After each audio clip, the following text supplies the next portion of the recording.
Sa inyong affidavit, nakasulot dito Mr. Chair na sa paragraph 30, I confirm that there was a quota and reward system. So may quota and reward system. Ano po itong quota and quota system at ang reward system, Mr. Chair? Dalawa yon, Your Honor, Your Honors, Mr. Chair. Pag quota at saka reward. Sa akin naman, we implemented in accordance with the law, Your Honors. Ang quota, bawat araw dapat ang pulis may matukhang yung knock and play. Puntahan yung mga nasa list para pasurindirin sa police station para sila marehab or voluntarily. Ang reward naman, it's very obvious for my assignment, Your Honor, Mr. Chair, na lahat ng mga operation through buy-bust operation, search warrant, implementation, may reward system yung mga local official. Ano ko, Your Honor, Mr. Chair, ang Usamis na nagbigay si Mayor Paruhinog ng 100,000 bawat accomplishment ng buy-bust operation. So nakatanggap kami ng 600,000. No, mga lalaki yon na mga pusher sa Usamis.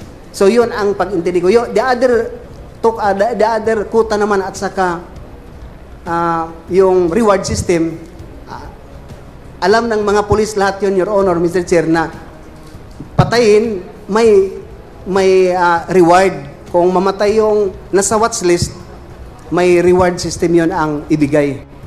Your Honor, Mr. Chair, maski may kasalanan yun o wala, may ginawa na totoong na buy-bust o wala, yun ang pag-intindi ko sa dalawang klase ng reward at saka quota, Your Honors. Mr. Chair, para lang maklaro, so yung quota system, merong nag-a-identify ng mga tao.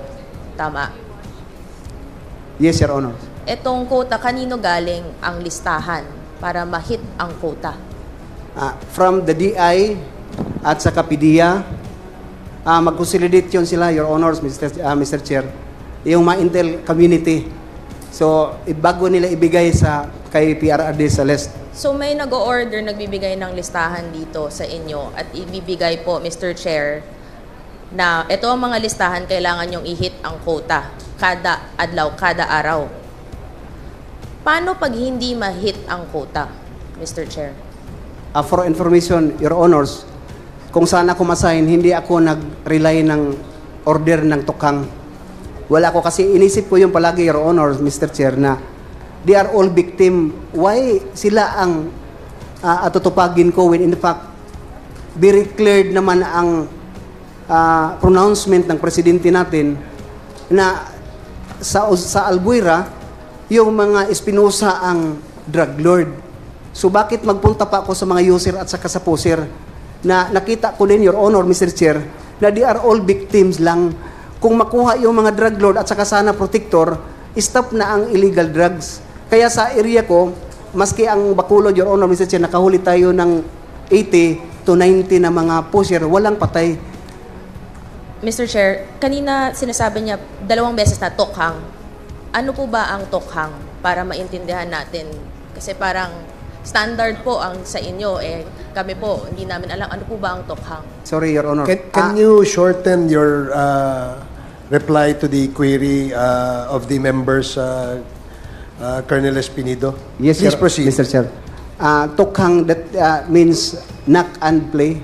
Parang inak mo yung inak mo yung bahay tapos ito din sa quota po, Mr. Chair. So yung quota na sinabi niyo sa affidavit niyo na may 50 to 100 per day. Sinabi niyo din po dito na pupunta kayo kasi yung alam niyo sa paragraph 30, we had to knock on the doors of 50 to 100 households suspected of drug use or pushing. Ito ang operation na tinatawag niyong tokhang sa loob. Yes, Your Honor. So, kakatok kayo, tapos ano po yung proseso nito, Mr. Chair? Your Honors, sabihan sila na nasa list kayo, so magpunta kayo sa police station para ma-clear yung pangalan mo, instructionan ka na going to rehabilitate. Yun ang instruction sa... So, kayo po ang pupunta sa bahay, kakatok, ano to, in the guise of voluntary surrender or kukunin, pupunta sa estasyon? Voluntary surrender, Your Honors. Tapos, hindi dadaan to ng korte, Mr. Chair? Diretsong rehab? Hindi, Your Honors. Tama po ba ang proseso na to? Ako kasi, abogado ako, alam ko dapat may due process dito pag may mga nahuhuling ganito. Sa akin, Your Honors, kasi alam nyo naman yung mga junior officer, they are all obedient sa instruction pamtaas. May legal counsel kami, mga pulis, na akala namin yung pagdating sa baba, talagang hinimas na yun na maging legal ang trabaho. But again and again, sinabi ko sa akin istasyon, hindi ako nag-implement ng tukhang. So, pero standard na to sa iba. Kung hindi sa inyo, alam nyo po, standard to ng alam ng iba na ang operation na to, kakatok, kukunin, rehab, walang dadaan na ibang proseso, kayo ang magde-determine po nito. Yes, Your Honor, standard yan. Na may nag-o-order galing sa higher-ups. Yes, Your Honors. And then, itong reward system naman, sinabi po, Mr. Chair, na under an operation, nakukuha ang reward.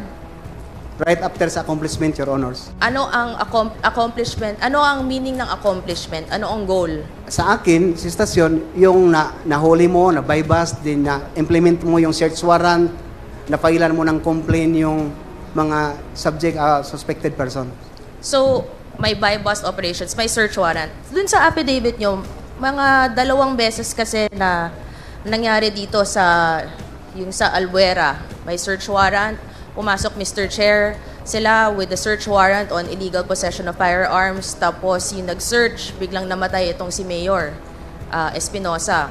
Sa Osamis din, itong mataas na sindikat na drug lord na si Parahinog, pumasok din na may search warrant through the guise of illegal possession of firearms. O pagpasok, namatay din po. Itong pagkukuha ng search warrant, sa alam ko po kasi, 'di ba, pupunta po kayo sa judge. At pag pumunta kayo sa judge, may witness 'yan at may ipapresent para mag-grant ang search warrant. Pero parang sinasabi po, Mr. Chair, na itong search warrant kasama sa operations ng reward system. So may formula po ba to para mag-grant agad ang search warrant on the guise of illegal firearms? Papasok, may makikita, tapos may mamamatay?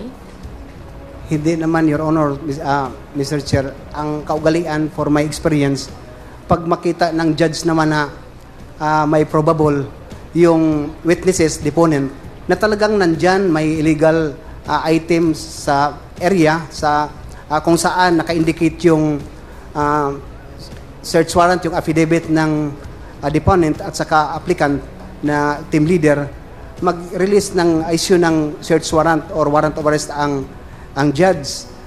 Doon na, Your Honors, Mr. Chair, sa pag-implement mo na, kung ano mga pamaraan na naman ang gawin mo, as long as you are in accordance with the POP Standard Operating Procedure ng PNP, Your Honors.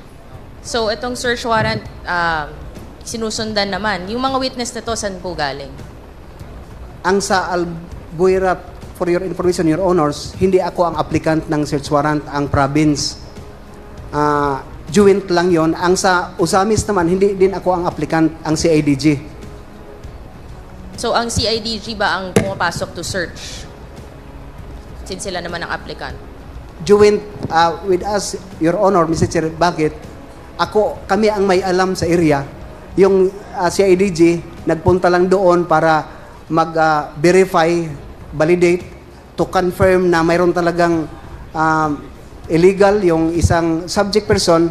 Din sa pagpasok, Your Honor, Mr. Chair, because alam na ng lahat na fully armed ang grupo ni Parahinog. Itong reward system na to, naging standard to throughout the country?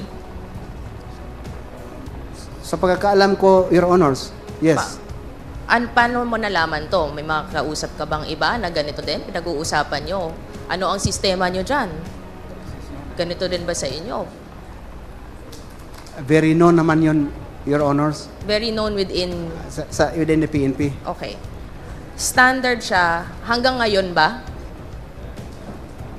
Alam nyo po ba kung... Hindi ko na alam, Your Honor, sa ngayon. Okay. Presente. Sorry, Your Honor. So, dito, no, nakasulat dito sa inyong affidavit, no, na kasama sa reward system na may mga LGUs na nagbibigay ng rewards.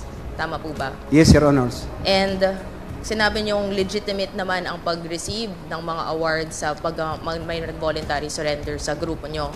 Tama, dahil may LGUs. Paki-explain lang po, bakit kailangan actually, itong reward system, bakit kailangan, Mr. Chair, ng reward system? Hindi po ba trabaho naman po talaga ng police na hulihin itong mga suspected or nahuhuli sa bypass operations? Bakit kailangan ng reward system? Ba't kailangan din ng LGU pumasok para magbigay ng mga awards na to? Rewards na to? Yes, Your Honors. Ang nangyari kasi sa police, magaling lang take ng order, magbigay ng order, manghuli. Pero hindi magbigay ng allowance or financial to accomplish the mission, Your Honor, in which ang bypass hindi ka ganun kadali, Your Honor, na puntahan mo, hulihin mo. Dapat may pira yung gasolina ng motor, ng police mo, operatives. Kinausap ko yung mga executive, Your Honors, kung saan ako ma-assign, na ganun ang mga mangyari sa atin, Your Honor. So, voluntarily na sabi sila, Your Honors, na sige, kami ang magbigay ng budget sa inyo para sa reward kung may mahuli. Itong reward, so kung ma-hit mo yung quota mo, may reward ka. Kung meron kang ma-eliminate, may reward ka. Iba-iba ang levels nito pag makuha mo ang pag may ma-accomplish ka, iba-iba ang reward. Sa akin, Your Honors, manak mo lang, hindi kasali yun sa reward yung mapuntahan mo lang para katukin mo, mag-surrender. Walang reward yan. Anong mangyayari kapag tumanggi ka? Yun na ang mangyari, Your Honors, i-relieve ka. So, ito po ba ang nangyari sa inyo? Dahil sabi nyo po, hindi nyo po ginagawa. Tumanggi ka po ba? Kaya, Mr. Chair, nasa derogatory list ka, biglang nasa high-profile drug list ka. Bakit ganon? Siguro, Your Honors, isa yun na dahilan, pero sa akin, pinakadahilan na na-disband ko yung grupo ni Espinosa at saka ni Paruhinok. Etong si Espinosa, no? Dahil sinasabi niyo po, Mr. Chair, na si Espinosa po ang dahilan kung bakit hindi, di ba, nasa derogatory list or tinatarget siya. Sa affidavit niyo, earlier, sinabi niyo na sinabi ni Senator Bato de la Rosa, no? Na ikaw ang inassign niya, tinawagan ka po niya para i-disband itong grupo ni Kerwin Espinosa. And then later on sa affidavit nyo naman, sinabi nyo naman na meron kayong mga binild up na kaso against Kerwin Espinosa that later on na dismiss. Yes, Your Honors. So, pwede pa i-explain na bakit sa una, ito ang orders na binigay sa inyo ng hepe nyo, no? Tapos biglang siya naman din po ang nag-dismiss. Anong nangyari sa gitna? Bakit biglang may protection na tong si Kerwin Espinosa? Yun ang pinagtaka ko una, Your Honors, na kompleto na-disband na yung papa niya, star witness ko na, nakakustody niya sa akin yung mga witnesses, if I am not mistaken, Your Honor, and I remember, na mga 8-10 na mga witnesses, na mga right hand talaga ni Kerwin, na nag-execute ng affidavit against sa mga protector. Pero, nakapagtaka naman sa akin, Your Honors, na hindi nila binigay sa akin si Kerwin. Pagkatapos, just to confirm sana sa mga affidavit nila, na totoo yun. And yun na ang nangyari, na sa akin naman, na tiningnan ko na, hindi na lang tayo mag-umimik, Your Honors. Alam nyo, yung junior officer, hindi ka ganun ka-brave na sagutin yung CPNP. Bakit? So, kumbaga, Mr. Chair, parang may protection, may sistema din ng protection dito, Mr. Chair. Tama po ba, Colonel? Yes, Your Honors. So, may sistema ng reward, may sistema ng quota, may sistema din ng protection dito, Mr. Chair. Sa inyong affidavit, Colonel, nakasulat dito na may funding dito sa pagbibigay ng reward, dito sa sistema ng reward system. Isa sa mga sinabi nyo earlier, sabi nyo galing may LGU na nagbibigay ng reward. May isa po dito nakasulat na sa affidavit nyo sa STL or Small Town Lottery. Paano po nangyayari yon na ang STL ang nagpopondo sa pagbibigay ng reward system na ating na-establish earlier? Nakilala ko, Your Honors, si Mayor David Navarro, Mayor of Clarin, Misamis Occidental. Nung nangyari, Your Honor, na si Mayor Navarro is included in watch list, sa drug watch list ni PRRD. Tumawag sa akin personally si Chief PNP Bato de la Rosa at saka si Senator Bongo mismo na nag-cleared kay Mayor Navarro. Ang sabi nila, wag mo nang galawin si Mayor Navarro kasi cleared yan. Wala na yun. Ang sagot ko naman, Your Honors, Sorry, Mr. Chair, iklaro lang natin para malinaw. Itong Mayor Navarro nasa drug list, nasa watch list, Yes, na Your drug Honor. lord siya. yes, Your Honor. And pinigilan po kayo? Habulin? Sinabihan na ako, hindi ko alam bakit sinali ako na hindi ko man area ang Clarin. Sinabihan po kayo na wag niyong galawin. Yes, Your Honors. Itong Mayor Navarro na to na nasa watch list, kasama po ba siya sa mga nag-handle ng mga STL sa area niya? Yes, Your Honors. Kasama yun sa reward system. So, ibig sabihin siya nagpopondo sa reward system kahit na nasa drug list siya, nasa watch list siya. Probably, Your Honors. And may direct order kayong natanggap galing sa dalawang very known personalities. Mr. Chair, remind lang natin, naka-oath po si Colonel. Mabigat po ang mga lumalabas na pangalan dito. So, I would like to remind our resource person na talagang sana totoo po. Ito, lahat ang sinasabi niya dahil under oath po kayo. Yes, Your Sila Honors. mismo ang nagsabi, wag galawin kahit na alam nyo po nasa drug list, nasa watch list. Yes, Your Honors. Dahil po, kasama siya sa STL na pumopondo, kasama si reward system. Yes, Your Honors. Pakiulit lang po, sino ang nagsabi sa inyo na wag galawin itong na pumopondo na drug lord sa STL, sa reward system? Sino pong nag-order sa inyo na wag galawin po? Your Honor, Mr. Chair, can I answer that in a executive session, Your Honors? Sige. Meron din po dito sa affidavit nyo na may pumapunto doon kasama dito maliban sa LGU sa STL ang POGO. Paano nyo po alam na pati ang POGO, ang funding po nito, ang source po nito ay ang pumupondo rin sa reward system? Your Honor, Mr. Chair, nalaman ko na lang nung ininstruksyonan si Mayor Navarro na magpunta kay Espinido para masitol ang problema. So, si Mayor Navarro mismo nagsasabi sa akin na magpunta ka man, sir, sa Bacolod. Alam mo na, wala nang problema sa mga gastusin kasi lahat ng illegal gambling na natanggap, yun ang gagamitin para sa reward at saka sa illegal drugs na trabahoin ng police. But to tell you, Your Honors, only my police station, hindi lang, ako lang sa lahat ng police station, siguro, iwan ko kung mayroon iba, na hindi tumanggap ng STL.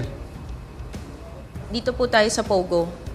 Kasi nakasulat din dito po sa affidavit nyo na ang pumapondo din sa reward system na to ay mga POGO, galing sa POGO. Yun ang narinig ko kay Mayor Navarro, Siya Your mismo Honors. ang nagsabi sa inyo, Mr. Chair, na hindi lang STL, pati ang POGO ang pupondo dito. Yes, Your sa paragraph 40, Mr. Chair, ng kanyang affidavit, nakasulat dito, after these POGOs were able to register with government, funding was funneled downward from the level of Bongo. Mabigat po ang akusasyon na to. Again, Your Honors, Mr. Chair, allow me to answer that in a executive session, Your Honors. If I may, with the indulgence of Congresswoman Nograles, Colonel Espinido, nailagay niyo yan, statement na yan, dito sa inyong affidavit. So, siguro hindi na kailangan ito sabihin sa under an executive session because you have clearly stated in your affidavit in item number 40 yung tanong ni Congresswoman Nograles. So, please refer and answer the query of Congresswoman Nograles. I submit, Your Honor, Mr. Chair. Please proceed, Congresswoman Nograles. So, you confirm po, Colonel, na itong POGO may basbas at may orders na pagpopondo dito sa reward system na galing sa POGO sa pinangalanan nyo po dito sa paragraph 40 na si tama po ba? Ito po ang ngayon na senador natin, Senador Bongo. That's the information I received from Mayor Navarro, Your Honors. From Mayor, okay. And meron din dito nakasulat na intelligence funds din ang pumupondo sa reward system na sinabi nyo sa affidavit nyo. Paano nyo naman po alam na galing din po sa intelligence funds? Yun ang mostly na marinig natin, Your Honor, sa amin mga pulis na pagkukunan para sa mga fund ng mga reward system, Your Honors. Itong si Kerwin Espinosa, babalik ko lang. Sa tingin niyo po ba, Mr. Chair, na ito biglang kaya na protektahan, kasama din po ba siya sa biglang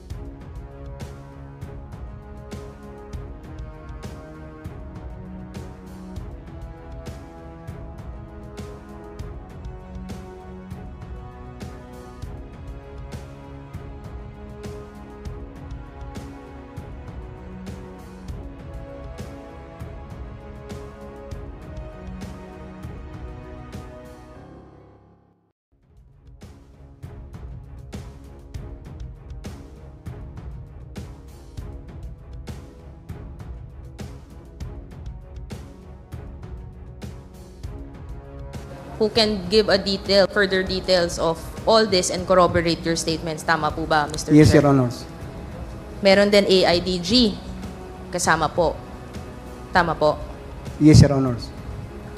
And itong mga LGUs and itong mga POGO entities na na-establish naman po natin ang mukhang galing dito ang pondo ng reward system, ang pumupondo sa reward system. Pwede mo bang mabigay sa amin ng mga listahan? Mga entities siguro na alam nyo or mga LGUs din na alam nyo po?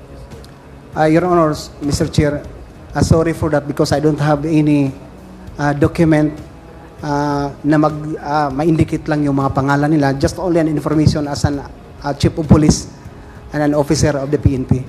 Siguro, Mr. Chair, itong mga bagay na to sa mga list ng bagmen, ang intelligence officers, ang mga POGO entities, ang mga list ng LGUs, of course, to protect later on sa executive session, baka pwede nating makuha ito. Just to protect the names na lalabas, we want to protect these people also, and especially Colonel, na ilabas po natin within the executive session, Mr. Chair. So, ito, no, tama, sa pagkaintindi ko po, meron talagang system of reward sa loob. At ang system of reward na to, kung ang pumupondo, ang LGU, ang STL, ang POGO, intelligence funds, at may nag-identify ng mga bagay-bagay na to. At mukhang ang nag-identify sa bagay-bagay na to, sinabi nyo naman sa paragraph 40, si Senator Bongo. Tama po ba ang pagkaintindi ko? The information that I have, Your Honor, Mr. Chair, sa paragraph 40, that is only the information came from Mayor Navarro. But to link Senator Bongo na siya talaga ang galing sa kanya, I don't have, Your Honor, Mr. Chair. At ang sistema naman ng quota sa pagbibigay ng mga orders, no? Mukhang at mga protection, sistema ng pag-protect, mukhang may pinipili dito. Sino ang biglang magkakaroon ng search warrant at biglang pag-search, mamamatay.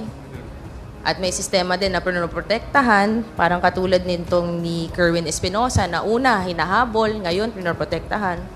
At may sistema ng quota, malamang galing to sa orders. May nag-order dito. At mukhang pinangalanan nyo naman, dito rin sa affidavit nyo, syempre, galing po to sa taas ang hepe nyo. At mukhang ito ang kanina tinanong ni Congressman Joel, no? Na si Senator Bato. Your Honor, Mr. Chair, to qualify the category sa target, hindi ako makapagsabi, Your Honor, here in this Quad Committee na may pinili lang, no? Kung ano-ano, as long as yun lang ang nakikita ko at saka nalaman ko na ganun ang mga pangyayari sa loob ng tukhang. Pero itong lahat, Mr. Chair, confirm lang natin, hindi naman to mangyayari kung walang utos sa mga mas mataas. Yes, Your Honor. At ito ang napangalanan naman natin. At nakasulat po dito sa affidavit nyo. Again, under oath po, Mr. Chair, mabigat po ang mga allegations at mabigat po ang mga personalities. Pero you confirm na itong dalawang personalities na nakasulat sa affidavit nyo ay kasama dito sa buong sistema na ating na-establish po ngayon. That is only I've heard na information from Mayor Navarro, Your Honors. Yun lang po, Mr. Chair. Maraming salamat. Thank you, Congresswoman Nograles. The next to interpolate is Congressman Bongalon. You're recognized. Thank you, Mr. Chair. Good afternoon sa ating lahat. May I proceed, Mr. Chair? Please proceed. Thank you. Good afternoon, Colonel Joby Espinido. Good afternoon, sir. Your Honors. May I ask if you have a copy of your affidavit in your possession? Yes, Your Honors. May I direct your attention on page 6 of your affidavit, particularly on paragraph 30? Page 6. On paragraph 30, which I quote, I confirm that there was a quota and reward system in the implementation of the war on drugs during the previous administration. Do you confirm that statement, Colonel Espinido? Yes, Your Honors. Now my question is, and I just like to continue the flow of questioning of the Honorable Nograles. Can you please tell us, this Honorable Committee, how is the reward system being implemented during your time? Number one, Your Honors, ang kuta, kung makahuli ka sa estasyon mo ng mga watchlist personalities, then nabaybas mo through through implementation of search warrant, doon na ang reward mangyari, Your Honors, in my station as Chief of Police. So aside from that, can you tell us more story on how the reward system is being implemented? Yun lang siguro, Your Honors, because as I've said, reward to refund your financial when you have buy-bust operation, because it involves money, yung gastusin, matagal yon. Pagkatapos yung search warrant naman, involved of money. So, parang i-refund lang, Your Honors, yung mga reward na yon sa trabaho ng police. In other words, Mr. Chairman, the consideration for the reward system is all about money. Is that correct, Colonel Espinido? Yes, Your Honors. Now, I would like to direct your attention to the third sentence of your paragraph 30, which I quote, when the leadership imposed a quota of 50 to 100 per day, we only took it to mean that we had to knock on the doors of 50 to 100 households suspected of drug use or pushing. Now, my question, Mr. Chair, you mentioned the word leadership. May we know, and can you please tell this honorable committee who are the persons behind or the personalities behind when you mentioned the word leadership when we are referring on the implementation of the reward system? Your Honors, from the Chief PNP down to the Chief of Police, Your Honors. You mentioned the word Chief PNP. Who is the Chief PNP at that time, Mr. Witness? Police General, Director General Bato de la Rosa, Your Honors. And that you are referring to now, Senator Ronald Bato de la Rosa. Is that correct, Mr. Witness? Yes, Your Honors. Now, on my next question, Mr. Chair, because your affidavit talks about the implementation on war against illegal drugs, you mentioned so much, like your assignment in Albuera, in Bacolod, and of course, the quota and reward system.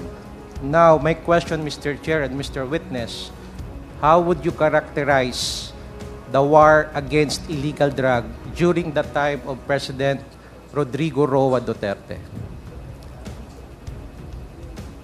It's very impressive, Your Honors. And I'm maybe sorry, what makasabi- was the first sentence of your answer? It's very impressive naman, Your Honors, and very practical, and masabi ko, Your Honors, na marami ang nasiyahan, no? Because sa akin naman, na hinanap na yung source ng drugs. But then, it very sad to say na ang nangyari, yung mga biktima lang, no, ang napatay, yung mga poser, user. Sa akin naman, Your Honors, sabi ko I conclude na kawawa yung mga naging biktima lang para lang makatanggap ng reward. Nag-abuso yung sa paligid ni President Duterte. Nag-take advantage because of greed of position and money. Kaya maski sino na lang ang trabahuin as long na nasa watchlist ka, Your Honors. But it's very public knowledge naman sa atin dito na tayo nasiyahan sa ginawa. But then, inabuso. Yun na ang problema sa war against illegal drugs, Your Honors. The first part of your answer mentions it's very impressive, it's practical, but towards the end of your answer, you mentioned that yung mga user lang ang naging biktima dito sa kampanya laban sa illegal na droga. Now, in summary, can you please describe how was the campaign against illegal drugs during that time? Is it tragic? Is it a success? Is it a failure? For me, Your Honors, successful. Why? Hindi pa nakaupo si President Duterte, millions of surrenderers. When in fact, kung ako lang ang magsalita, Your Honors, within 6 months, drug-free na ang Pilipinas. Kasi nawala na yung rampant. Kasi ang pagkategorize natin sa drug-free, mawala yung rampant. Hindi tayo makapagsabi ng drug-cleared. For that 6 months. Pero yun din, Your Honors, it's very sorry to say that nag-take advantage, take opportunity yung masama naman ng mga pulis para lang makapagpira at saka makaposisyon. Dalawa, Your Honor, sorry to say that. Thank you, Your Honors. Well, during the height of the implementation of the war against illegal drugs, are you aware that during that time there were protests, violent reactions, or comments that human rights were violated? Yes, Your Honors. So you agreed? Do you agree that human rights were violated during those times? Yes, Your Honors. And in fact, I would like to direct your attention on the second or the last paragraph of your affidavit, which I quote, all I was able to say is that there was a violation of human rights in the implementation of drug war. Again, may I reiterate, do you confirm that statement, Colonel Espinido? Excuse, Your Honor, what paragraph, Your Honor? Sorry. Last paragraph on page 7 of your affidavit. 7, Paragraph 42. 42. Yes, I confirm, Your Honors. That would be all, Mr. Chair. Thank you. Thank you, Congressman Bongalon.